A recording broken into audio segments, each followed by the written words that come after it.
Hi, and welcome to the YouTube video, Jenna Draws the World. For today's video, we're going to be looking in the Abeka History of the World 7th grade book. And we're going to start in Unit 1, Section 1.1, The Beginning.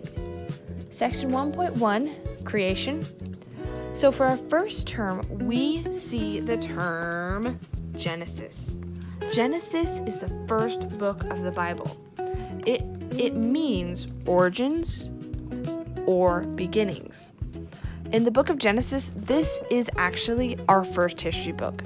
This is where it all starts, the book of Genesis. So in the book of Genesis, we hear a story about two specific people. These two people were Adam and Eve. Adam and Eve were created in the image of God. Here I have a camera, and it's pointing to God, implying that man is created in the image of God.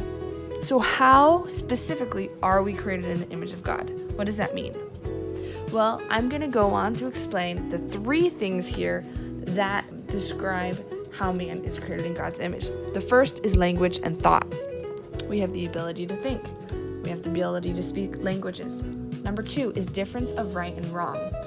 We know the difference and we know what's right and what's wrong. Number three, we have freedom of choices. We don't just go off our instincts like animals. We make decisions. Just like in America we have freedom, God gave man freedom. So I want to go back to the Garden of Eden. The Garden of Eden was a perfect place.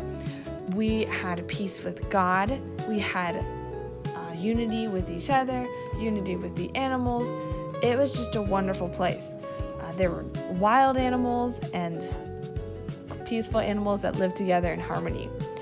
But unfortunately, we have section 1.2, the fall of man. And just like it sounds, this is where man sins and this perfect Garden of Eden comes to an end. So here we have Eve. She's eating of the forbidden fruit of the tree of the knowledge of good and evil. The serpent tempted her and she sinned. So because Eve sinned, this resulted in man attempting to come up with new ways other than creation that man came to be. And one of these ways is the theory of evolution, created by Darwin. This is fake. This is not real. So evolution resulted to humanism. And humanism is the concept that man says they are above God. Man knows everything, and we don't need God. That is humanism. So we're going to go back to the story in Genesis, and this is Adam and Eve's children, Cain and Abel. This is Abel. Abel was a shepherd. He took care of sheep. And Cain was a gardener. So this is where we hear the story of Cain committing the first murder by killing Abel because God accepted Abel's sacrifice and he didn't accept Cain's. This is where man starts once again to sin. And this was the first murder. So let's go back to another term. This term is culture. Culture is the way of life for a specific group of people.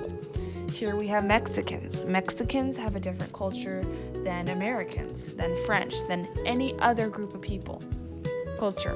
So now we have a man named Lamech. This is back in Genesis. Lamech openly bragged about killing somebody. This just tells you how bad the world is getting. So we need someone who can be a good guy, who can go back to following God. And this person is Seth. Seth was Adam and Eve's son. And our last term is Noah.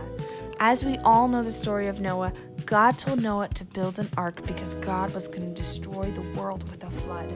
The world had gotten so terribly wicked that God was going to start over. And he trusted Noah, who was a man following God, to build an ark. This was Unit 1.1 and 1.2 of our history book, and we'll see you next time.